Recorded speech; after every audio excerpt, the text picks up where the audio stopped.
पाकिस्तान के उप प्रधानमंत्री का देखिए अब बयान आ गया है। जो जानकारी मुझे मिली थी उसके मुताबिक यही कहा गया था, भारत पाकिस्तान के बीच तत्काल सीज फायर। ये बड़ी खबर हम इस वक्त आपको आज तक पर बता रहे हैं, क्योंकि सबसे पहले जो खबर मुझ तक आई थी वो यही थी कि पाकिस्तान इसका ऐलान करेगा।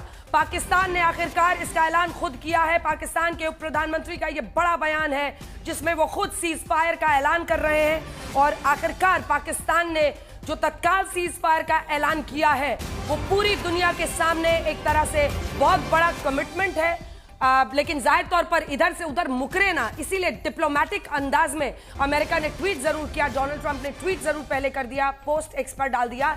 लेकिन इशाक डार ने जब आज सबसे पहले बोला था तभी से संकेत बिल्कुल साफ था कि पाकिस्तान अपने देश के अंदर ये माहौल बना रहा है। क्योंकि देखिए पाकिस्तान को भी, उसकी सेना को भी, उसकी सरकार को भी मुंह तो दिखाना पड़ेगा ना उन लोगों को जिनको पाल पोस कर वो आतंकी ट्रेनिंग देते हैं। ऐसे में कई बड़े बड़े आतंकी मारे गए हैं और अगर वो कोई भी कार्रवाई नहीं करता हुआ दिखता तो उनकी जबरदस्त किरकिरी होती। और ऐसे में अब उनके उप प्रधानमंत्री ने सीधा सीधा बयान देकर यह स्वीकारा है। आज दिन में थोड़ी सी भभकी वाला बयान दिया था जिसमें उन्होंने कहा था कि अगर अब इंडिया कुछ नहीं करे, माहौल बना रहे थे, अगर अब इंडिया कुछ नहीं करे वो नहीं करेंगे तो हम नहीं करेंगे। लेकिन अब उन्होंने साफ शब्दों में कह दिया है, साफ शब्दों में कह दिया है। ये ट्वीट जरा मैं पढ़ के बताता हूं। एक्स प्लेटफॉर्म पर इशाक दर का स्टेटमेंट यहां पर आया हुआ है जो मैं पढ़ के एक बार बता देता हूं। Pakistan and India have agreed to cease fire. Manjeet Negi के पास कुछ खबर है, मंजीत नेगी कुछ इशारा कर रहे हैं।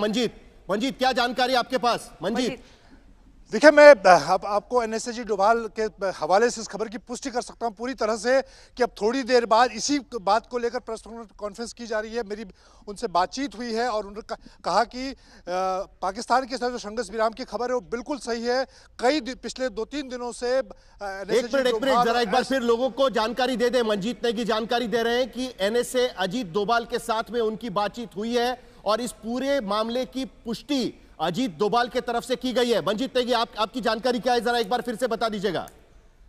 देखिए, इस बात की पुष्टि हुई है सरकार की तरफ से कि अब जो थोड़ी देर के बाद प्रेस कॉन्फ्रेंस होने जा रही है वो इसी बात की घोषणा के लिए हो रही है कि पाकिस्तान के साथ भारत का संघर्ष विराम होने जा रहा है।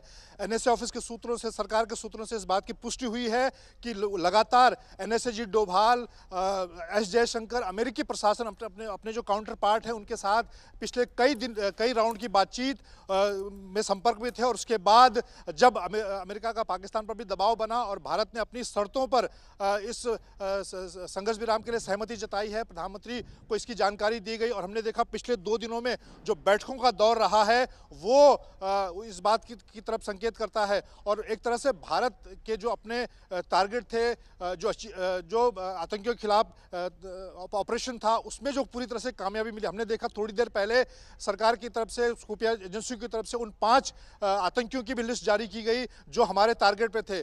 इसीलिए हम लगातार इस बात को कह रहे थे कि भारत सरकार का हमारी सेनाओं का एक लिमिटेड टारगेट था आतंकी ठिकानों को नेस्ते नाबूद करना, आतंकियों को नेस्ते नाबूद करना। उसमें भारत को सफलता मिली है।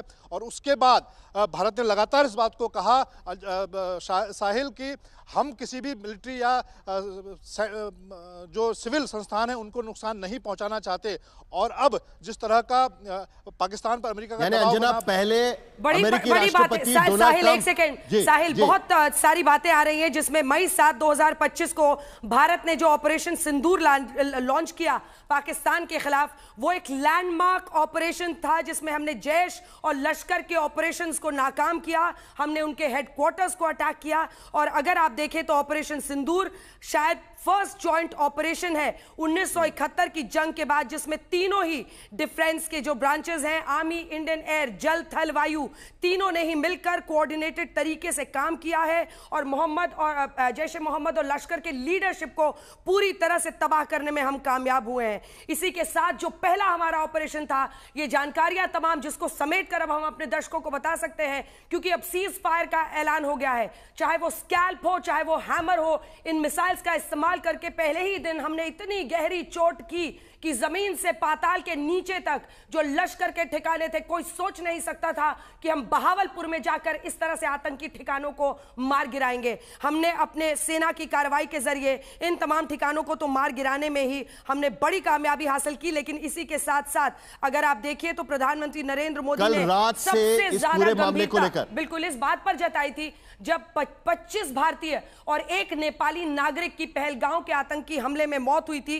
उसके बाद से प्रधानमंत्री नरेंद्र मोदी ने सबसे पहले यह बता दिया था सेना को कि हमें इस बार डीप स्ट्राइक करना है।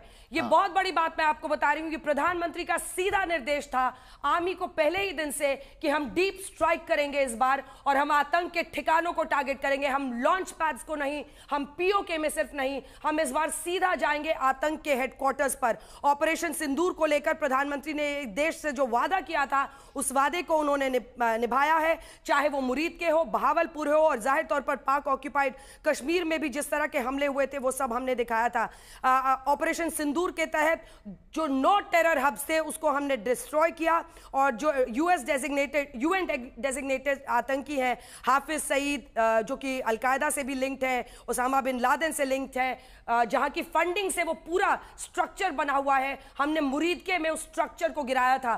तो आप सोचिए कि हमने अपनी इस चोट से न सिर्फ लश्कर पर हमला किया बल्कि इसी के साथ साथ अलकायदा की फंडिंग को भी हमने नष्ट किया, जिससे वो पूरी इमारत बनाई गई थी। तो भारत लेकिन इस वक्त की बड़ी खबर करेगा जी, इस वक्त की बड़ी खबर एक बार फिर क्रोनोलॉजी से अगर हम लोगों को एक बार बता दें तो सबसे पहले अमेरिकी राष्ट्रपति डोनाल्ड ट्रंप का ट्वीट आता है। वो कहते हैं कि भारत और पाकिस्तान के बीच में समझौता हो गया है, पूरी तरीके से इमीडिएट सीज फायर होगा। उसके बाद मार्को रूबियो का ट्वीट आता है कि बातचीत हो चुकी है प्रधानमंत्री मोदी शहबाज शरीफ से, और उसके साथ साथ जेडी वांस, इनकी बातचीत हो चुकी है, यह ट्वीट आता है। और उसके बाद पाकिस्तान के उप प्रधानमंत्री इशाक डर का ट्वीट आता है और कहता है कि वो इस बात को कंफर्म करते हैं कि हां सीज फायर का फैसला मान लिया गया है। और अब थोड़ी देर पहले मंजीत नेगी बता रहे थे कि भारत की तरफ से भी इस बात का कंफर्मेशन आ चुका है कि भारत भी सीज फायर की बात को मानेगा।